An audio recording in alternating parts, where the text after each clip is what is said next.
This YouTube channel does not promote any violent, harmful, or illegal activities. All content provided by this channel is meant for an educational purpose only.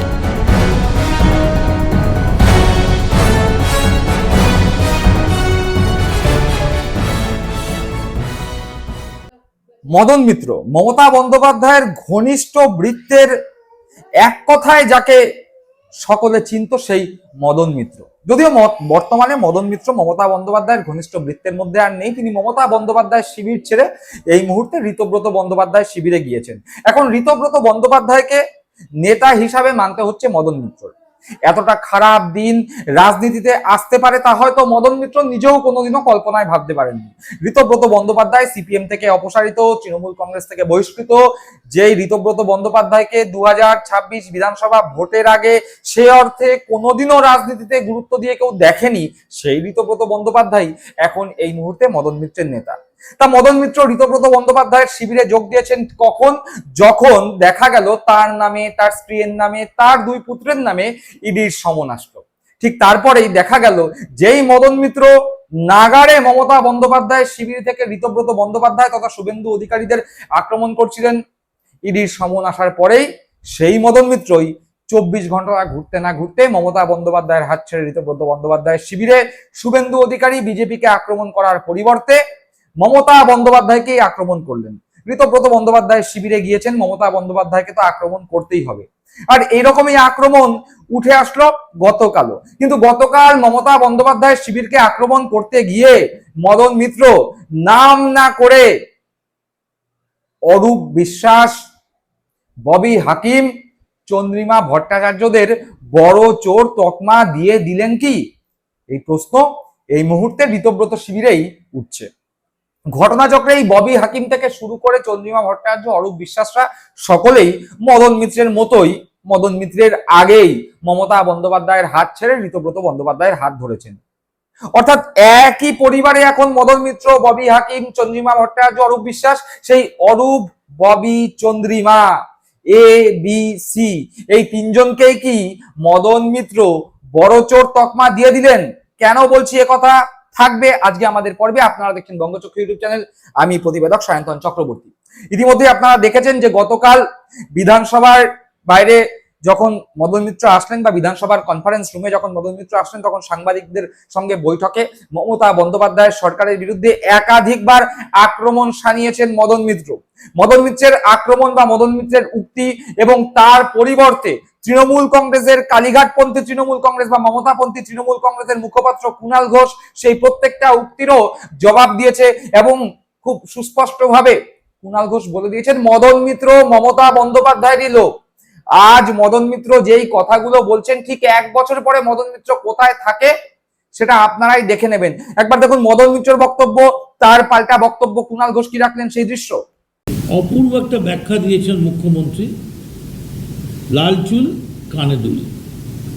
আমি এখন কি করি, রাস্তা দিয়ে গেলেই আমি নাকা করি। এই লাল চুল কানে দুলের বিরাট একটা অংশ তারা এই মুহূর্তে বিজেপিতে রয়েছে এবং ব্যাপক তোলাবাজি, গুন্ডামি এবং ভয়। সব থেকে বড় কথা হচ্ছে, আরে যাদের লাল চুল কানে দুল বলছেন তারাই তো কালারফুল মদন মিত্রকে দেখে অনুপ্রাণিত হন। কোনোদিন লাল পাঞ্জাবি, হলুদ ধুতি, কোনোদিন রং বেরঙের অমুক তমুক, এইসব ব্যাপারটা। মদন মিত্র যে ভয়ঙ্কর কালারফুল, তিনি আবার লোককে লাল চুল কানে দুল বলছেন কেন? তিনিই তো সব রকম ভাবে রঙিন। গোটা রামধনু যেন বুকে নিয়ে ঘুরছেন মদন মিত্র। গত 15 বছরের তৃণমূলে কেউ কেউ ভেবেছিলেন যে আমরা 50 বছর থাকবো, কোনোদিনই আমাদের জবাবদিহি করতে হবে না। তৃণমূল আমলেও ব্যাপক দুর্নীতি হয়েছে। আমি চ্যালেঞ্জ করছি, আমার কামারহাটিতে 80% বাড়ি বেআইনি। যেদিন ভেঙে পড়বে সেদিন ইন্দোনেশিয়া, মালয়েশিয়ার মতো ভূমিকম্প কিছু দরকার পড়বে না, একদম ঘুরিয়ে চলে যাবে। বলছেন যে মদনদা বলেছেন যে এই যে দুর্নীতি তৃণমূলের আমলে, এই দুর্নীতি আসলে কোন আমলে ছিলেন? এটা ভেবেছিল যে সারা জীবনই থাকবো, 50 বছর ক্ষমতা থাকবো, কাউকে জবাবদিহি করতে হবে না কোনোদিনের জন্য। এই দুর্নীতি দমনের চেষ্টা। আমি আবার বলছি, আগামী বছর এই তারিখে মদন মিত্র ঠিক কোন শিবিরের কোন জায়গায় থাকবেন আপনারা ঘড়ি ধরে, ক্যালেন্ডার ধরে মিলিয়ে দেবেন। মদন মিত্র পুরোপুরি তিনি মমতা বন্দ্যোপাধ্যায়ের অনুগামী। তাকে, তার স্ত্রীকে ইডির চিঠি দিয়ে, তার ছেলেদের ইডির চিঠি দিয়ে চাপে ফেলে মদনদাকে একটু এদিক ওদিক বলতে হচ্ছে। বাট এটা ইডির চিঠির আগের দিন পর্যন্ত মদন মিত্রর ভার্সন, আর ইডির চিঠির পর থেকে মদন মিত্রর ভার্সন। আপনারা দেখে নেবেন, তাহলেই বুঝে যাবেন মদনদাকে এখন ওইটুকু একটু বলতে হয়, নইলে তিনি যেখানে গেছেন তার বিশ্বাসযোগ্যতা থাকবে। কিন্তু মুখ্যমন্ত্রীর আমলে 15 বছরে তৃণমূলের ব্যাপক দুর্নীতি হচ্ছে, যার সামান্য একটু একটু চূড়া এইসব বেরোচ্ছে, সিউড়ি টিউড়ি হেন তেন, দুর্গাপুর হেন, দিস আর স্মল কেসেস। এখন দেখুন কারা কারা কি কি বিষয় ছিল, তো সেগুলো তো সব একসঙ্গেই তৃণমূলের সঙ্গে মমতা বন্দ্যোপাধ্যায়কে অস্বীকার করে তারা তো কেউ নতুন শিবিরে যাচ্ছেন, কেউ নতুন দলে যাচ্ছেন, তো সুতরাং এই কথাগুলো আসে কি করে? দেখলেন। এবারে আসা যাক সেই কথায়, যেই কথা দিয়ে শুরু করেছিলাম।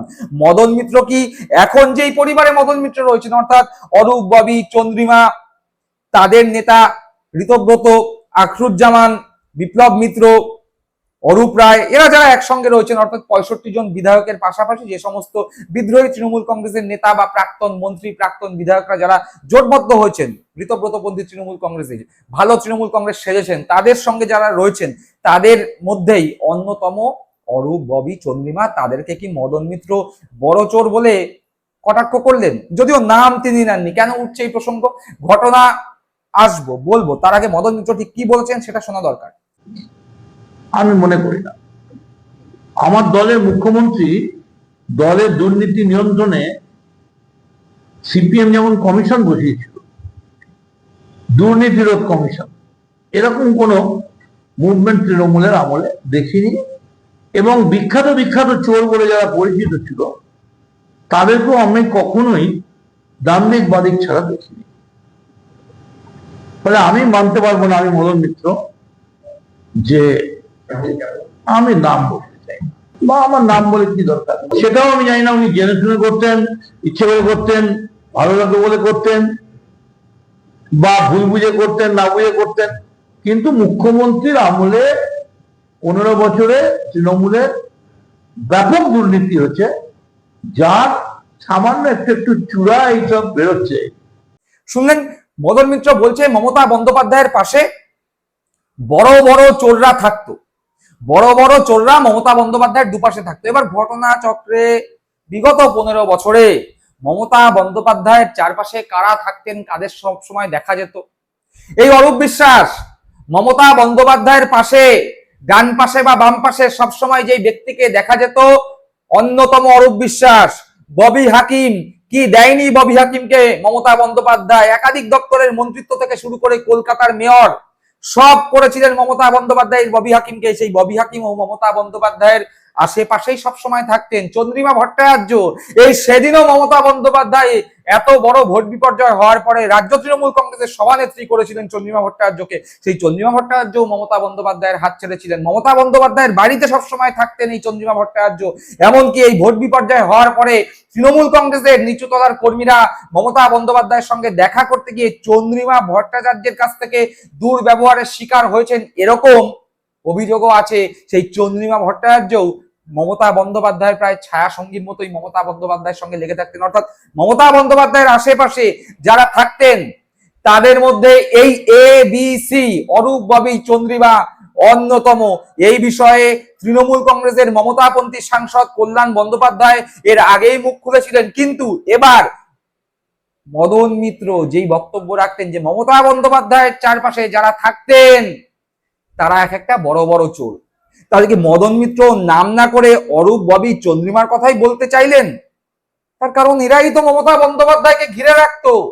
এই অরূপ, ববি, চন্দ্রিমা, ABC, এদেরকে টপকে মমতা বন্দ্যোপাধ্যায়ের কাছে পৌঁছানো যেত না। দলের বিধায়ক, সাংসদ বা অন্যান্য মন্ত্রীরা পর্যন্ত মমতা বন্দ্যোপাধ্যায়ের কাছে এই ABC কে টপকে যেতে পারতো না। কল্যাণ বন্দ্যোপাধ্যায় আগে বলেছেন যদি কেউ পৌঁছেই যেত তাহলে এই ABC-রা কোনুই দিয়ে এইরকম ভাবে ধাক্কা মেরে সরিয়ে দিত। কল্যাণ বন্দ্যোপাধ্যায় সেই ভিডিও আমরা দেখিয়েছি, সেই বক্তব্য আমরা শুনিয়েছি বঙ্গচক্র ইউটিউব চ্যানেলের পর্দায়, নিশ্চয়ই আপনারা ভুলে যাননি। তাহলে নিশ্চয়ই মদন মিত্র এই ঋতব্রত শিবিরে গিয়ে যখন বলছেন মমতা বন্দ্যোপাধ্যায়ের চারপাশে বড় বড় চোরেরা গত 15 বছর ছিল, তাহলে সেই চোরদের মধ্যে এই এবিসিও তো অন্যতম, এরাই তো মমতা বন্দ্যোপাধ্যায়ের পাশে পাঁচিলের মতো দাঁড়িয়ে থাকতো, যে এই পাঁচিল টপকে হয়তো মদন মিত্রও মমতা বন্দ্যোপাধ্যায়ের কাছে পৌঁছতে পারতো না। নাম না করে কি তাহলে অরূপ ববি চন্দ্রিমাকেই বিধলেন মদন মিত্র? কথা উঠে গেছে খুব জোরের সঙ্গে। দর্শক বন্ধুরা, আপনারা কি মনে করছেন অবশ্যই কমেন্ট বক্সে কমেন্ট করে জানাবেন। সকালে ভালো থাকবেন, সুস্থ থাকবেন। জয় হিন্দ, বন্দে মাতরম।